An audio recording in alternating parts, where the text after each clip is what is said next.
Adrien Buclin, bonjour. Bonjour. Vous êtes candidat au Conseil d'État, liste Ensemble à gauche, sous-groupe Solidarité. Ensemble à gauche est une alliance de divers partis. Solidarité, vous venez de Lausanne?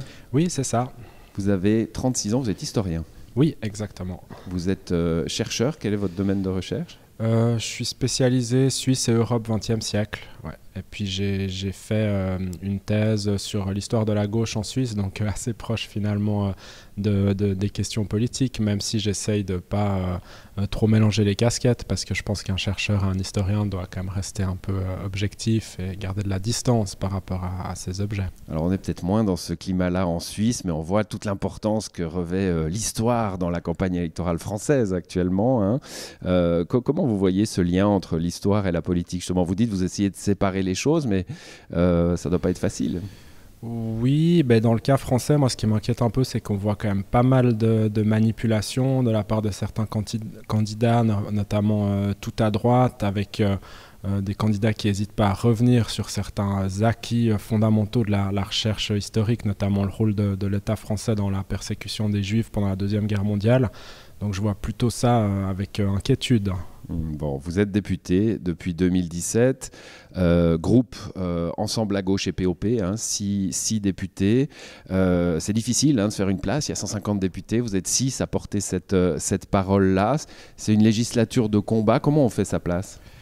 Bah, c'est vrai que je pense qu'on a un rôle important à jouer de par le fait qu'on n'est finalement pas au gouvernement et on n'est pas dans la collégialité gouvernementale, ce qui nous donne quand même une liberté, une marge de manœuvre qu'on doit exploiter pour défendre des valeurs et nos combats sans finalement faire de concessions, de compromis gouvernementaux en permanence, ce qui nous permet effectivement de rappeler certains fondamentaux, que ce soit sur l'écologie, où à mon avis le Conseil d'État va quand même sur des propositions qui sont insuffisantes vu l'urgence climatique, ou dans le social, un Conseil d'État qui n'a pas fait grand-chose non plus malgré sa couleur rose-verte majoritaire. Donc on reviendra là-dessus, je reste sur votre travail de parlementaire.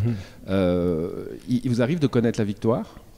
Oui, c'est quand même arrivé pendant cette législature. On a réussi à faire passer, par exemple, même si ce n'est pas des mesures très radicales, mais quand même qui sont utiles à la population. On a une meilleure protection contre les pics de pollution. Ça, c'est un objet que j'ai réussi à faire passer. Un soutien aux étudiants pendant la pandémie, aux étudiants précarisés. Donc, certes, c'est des petites choses, mais quand même importantes, je pense, pour les personnes qui en bénéficient. Et ce qui montre qu'on n'est pas seulement dans le discours et la dénonciation, mais qu'on est aussi une force utile à la population. Ambition personnelle, se mettre sur une liste, que ce soit pour un parlement ou pour un exécutif, c'est une réflexion personnelle. Ça part sans doute aussi d'un moment, jeune ou moins jeune, où on s'est dit, bah oui, la politique c'est intéressant, il faut se mettre dans les affaires de la cité. Comment ça s'est passé pour vous? Alors ouais, c'est vrai que ça fait une quinzaine d'années, disons, que je suis actif politiquement sans toujours avoir été élu, parce que je pense qu'il y a mille et une façons de faire de la politique et ça ne se résume pas à un mandat électif.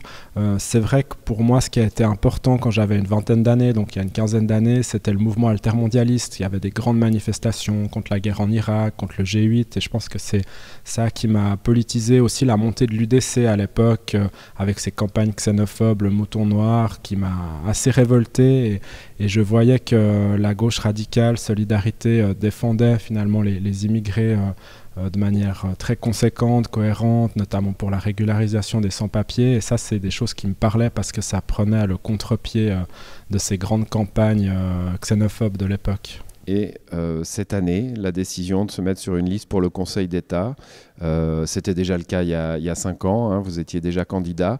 Ça permet de porter la voix, c'est clair, plus que la campagne du Grand Conseil?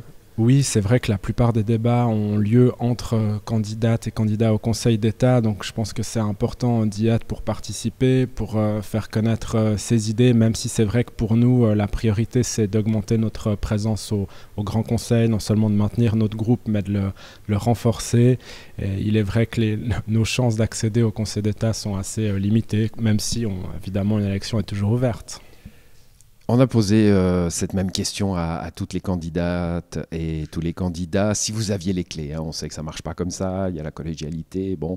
Mais enfin, si vous aviez les clés, que vous pouviez changer quelque chose très rapidement dans ce canton, qu'est-ce que ce serait ? Comme je l'ai déjà un peu rapidement mentionné, je pense qu'il y a deux urgences aujourd'hui. Une urgence écologique avec un plan climat qui est insuffisant selon moi, donc un vrai tournant écologique avec des mesures incitatives comme la gratuité des transports publics ou un plan d'investissement massif dans les énergies renouvelables et aussi des mesures pour économiser l'énergie et la sobriété énergétique. Ça, c'est la première urgence. Puis la deuxième, elle est sociale. Je pense que la pandémie a montré qu'il y avait des pans entiers de la société qui étaient quand même touchés par une assez forte précarité. Et donc notamment une des réponses de base, selon moi, c'est un salaire minimum. C'est une revendication qu'on porte depuis longtemps. On a déjà lancé une initiative populaire il y a quelques années. Et on voit maintenant que dans plusieurs cantons suisses, l'expérience est bonne. Il n'y a pas eu du tout de destruction d'emplois comme certains voulaient le faire croire. Donc je pense que c'est au tour maintenant du canton de Vaud de se doter d'un tel salaire minimum. Adrien Buclin, je suis allé voir un peu ce que l'Ensemble à gauche et Solidarité mettaient en avant. Alors il y a un papier de position où tout le monde en prend un peu pour son grade. Hein. Pour vous, qu'elle soit rose, verte ou bleue, finalement la couleur politique de ce canton est libérale. Tout est acheté, il n'y a rien à garder. Bon, je dirais pas que le PLR, le PS et les Verts, c'est la même chose. Je pense qu'il y a quand même des différences. Cela dit, quand le PS et les Verts accèdent au gouvernement, il y a quand même une tendance lourde à faire un maximum de compromis, à ne pas vouloir se confronter à certains grands intérêts économiques ou patronaux. On l'a vu avec le dossier du Mormont, comme le Conseil d'État s'est empressé finalement de satisfaire les intérêts de la multinationale Holcim, productrice de béton. Donc on voit quand même que ça penche du côté toujours des puissants sur le plan économique. Et ça, je pense que c'est quelque chose qui nous distingue de la gauche gouvernementale, on va dire. Vous disiez tout à l'heure, on ne sait jamais, une élection c'est ouvert. Bon, si vous étiez élu au Conseil d'État, vous ne pensez pas que votre vie serait remplie de ces moments où il faut faire des compromis, justement ? Bon, je serai quand même élu sur un programme et j'essayerai autant que possible de le faire appliquer. C'est vrai que peut-être des fois il y aurait quelques clashs et autres ruptures de collégialité. J'essaierai de ne pas me laisser anesthésier par ces institutions et ce consensus mou, justement. Il y a un plan climat dans ce canton, vous le dites, hein, vous venez de le dire, la transition écologique est trop lente, pas assez contraignante pour les gros pollueurs. Le plan climat, il est insatisfaisant ? Je le pense, de l'aveu même du Conseil d'État, il sera difficile de respecter ce qui a été fixé par les accords de Paris. Donc je pense qu'on va pas assez loin. Et effectivement, comme vous l'avez dit, je pense que la principale cible, ce sont les gros pollueurs. Par exemple, j'ai cité le cas d'Holcim, de la production de béton. C'est un des secteurs les plus émetteurs de CO2. Et là, je pense qu'on pourrait faire beaucoup plus dans les alternatives au béton, dans la recherche de matériaux alternatifs. Et nous, on défend une écologie sociale, populaire, une écologie qui ne taxe pas les petits revenus, donc des mesures incitatives comme la gratuité des transports publics, pour laquelle on a déposé récemment une initiative populaire. Ce sont des mesures qui me paraissent vraiment nécessaires et que malheureusement le Conseil d'État n'a pas prises. Alors, votre programme pourrait se résumer à aller chercher l'argent là où il est. Hein. Ce n'est pas nouveau dans votre courant d'idées. Mais ce qu'on va vous répondre, c'est que si vous allez embêter les grandes entreprises, elles vont partir. Bon, je pense qu'il y a quand même de la marge, puisqu'aujourd'hui, le canton de Vaud a un des taux d'imposition les plus faibles, non seulement de Suisse, mais à l'échelle internationale. Donc, je pense qu'on pourrait imposer davantage sans avoir une fuite immédiate. Après, c'est sûr qu'il faudrait une harmonisation au niveau suisse et même international, mais on se sent quand même moins seul depuis quelques mois, depuis que l'OCDE porte un projet d'harmonisation comme ça de la fiscalité. Ça montre qu'il y a quand même une prise de conscience, même si elle est à mon avis insuffisante, mais que cette course au moins-disant fiscal, à la concurrence, elle favorise finalement que les grandes entreprises aux dépens des collectivités publiques. Vous disiez tout à l'heure, il y a une part, on est toujours dans cette justice fiscale, parlons de la justice sociale plutôt, une part importante de la population, ça s'est vu, hein, on a l'image de ces colonnes de personnes à Genève pendant la pandémie qui allaient chercher de la nourriture. Plusieurs cantons ont connu ces phénomènes-là, même si c'était peut-être moins spectaculaire. Cette frange de la population qu'on ne veut pas forcément voir en Suisse, on a l'impression qu'on veut plutôt avoir un pays prospère et l'image d'un pays prospère, elle s'accroît selon vous? Vous en avez le sentiment? En tout cas, les associations qui sont chargées de l'aide aux personnes précarisées, colis alimentaires, elles témoignent quand même que la pandémie a eu des effets d'une hausse durable de la demande, donc qui dure encore à présent. Donc oui, c'est un point d'inquiétude et je suis aussi assez indigné finalement de voir de telles inégalités en Suisse avec vraiment des richesses qui se concentrent. Il y a quelques milliardaires qui possèdent vraiment des richesses invraisemblables et puis de l'autre côté, des personnes qui n'arrivent pas à joindre les deux bouts, même dans un pays aussi riche que la Suisse. Là, je pense qu'il y a un problème urgent à traiter. Donc, une réponse, selon moi, c'est le salaire minimum.